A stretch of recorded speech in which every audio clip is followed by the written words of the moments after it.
The children born through Ogadi's hands were said to be different.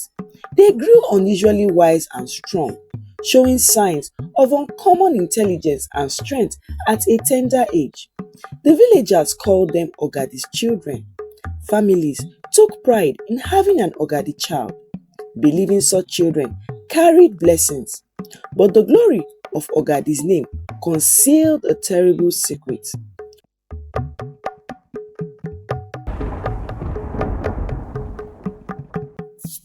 Once upon a time, in a land far beyond the hills and rivers, there was a thriving village. In this village lived a popular woman named Ogadi.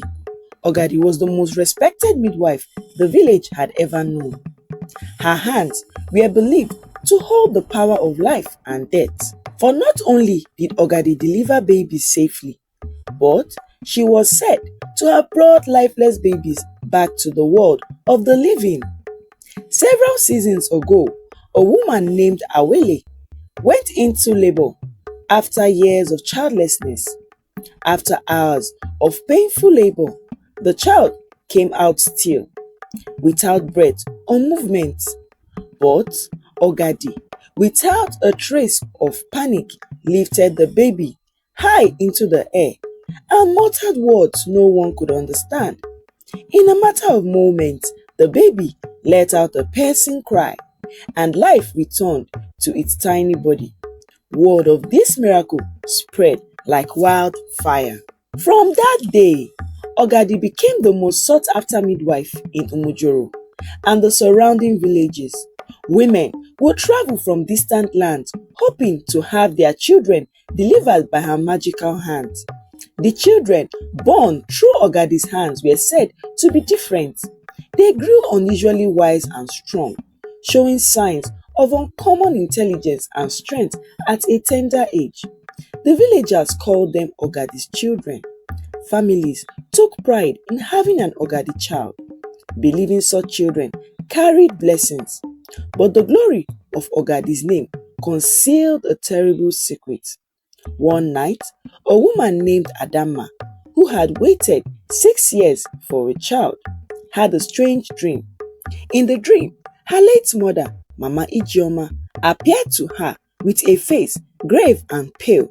She warned Adamma never to allow Ogadi near her child, for behind her gift lay something sinister. She told Adamma that Ogadi was binding the destinies of the babies she delivered to herself for dark, evil purposes. When Adamma woke, her heart was heavy with confusion. Why would her mother, even in death, bring such a disturbing message? Ogadi was loved by all. She was practically a savior. When the day came for Adamma to deliver her child, fear gnawed at her spirit. But the pressure of the community and Ogadi's unmatched reputation drowned her doubts. She sent for Ogadi, choosing to trust what everyone else believed. But as labor pains gripped her, Adamma noticed Ogadi whispering strange words under her breath. These were not prayers nor calming chants. They were dark words that seemed to sap the strength from her bones. As the child was born, Adamma caught a terrifying glimpse. Ogadi's eyes glowed for a moment, and her face twisted into something otherworldly and malevolent. In that moment, Adamma understood the truth her mother had tried to warn her about. With what little strength she had left, Adamma cried out, begging Ogadi not to harm her child. But Ogadi, sensing that her secret was exposed, raised her hand to strike Adamma down when Obiageli, Adamma's younger sister, burst into the room. Ogadi quickly dropped the child and fled the hut. Obiageli, stunned, rushed to her sister's side. Adamma, though weak, told her of Ogadi's true nature and the evil she had attempted. By dawn, word had spread throughout Umujoro. The people gathered in panic and confusion. Mothers of Ogadi's children wept in fear, imagining what might have been done to their sons and daughters. A council of elders called upon the powerful seer Nwokedi, a man Those visions were known to pierce the veil of the unseen. Nwokedi revealed a terrible truth. Ogadi was a witch in disguise. She had bound the souls of the children she delivered, initiating them into a secret coven, altering their destinies and using them to draw dark powers. The entire village was thrown into mourning and terror. Nwokedi told them there was but one way to break the curse. They must find Ogadi and force her to undo her dark work before the next full moon. All the children will be lost to the darkness forever. For days, they searched the forest, the hills, and the neighboring settlements, but Ogadi was nowhere to be found. The full moon crept closer, and hope began to wane. Mothers kept their children close, too afraid to sleep. Haunted by visions of their offspring, transformed into night creatures. On the eve of the full moon, Adama dreamt again. Her mother's spirit returned, stern but gentle. She told Adama where Ogadi could be found in a forgotten cave called Ogugu Undu, deep in the forest where no one dared to venture. Adama woke and wasted no time. She called upon the elders and villagers, and together they made their way toward the cave at dawn. The journey was long and treacherous. The dense forest clung to them with thorny vines and eerie silence. At last, they reached the entrance, an ancient cave with walls covered in strange glowing carvings. Inside, they followed a humming sound that chilled their bones.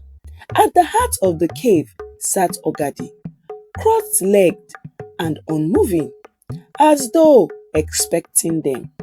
Her face was pale, her eyes devoid of humanity. Adama stepped forward, clutching a small mirror her mother had told her to carry. Ogadi hissed at the sight of it.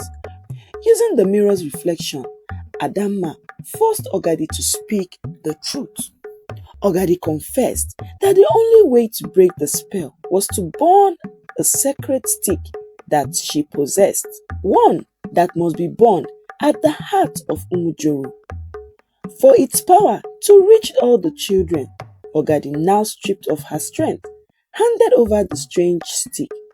The villagers hurried back to the village square. As the full moon began to rise, Adama set the stick aflame. The fire burned with an air blue light. As it did, the children cried out in unison before falling silent. The next morning, the spell was broken. The children were normal once more, their eyes clear and innocent. The people of Umujoro rejoiced. Ogadi was captured and sealed away in the village dungeon, stripped of her powers forever. The lesson from this story is, evil may wear the face of kindness, but no darkness remains hidden forever. It is wisdom to listen to the warnings of those who care for you, and courage to stand apart from the crowd. And lastly, beware of those who promise miracles without question, for not every open hand offers salvation.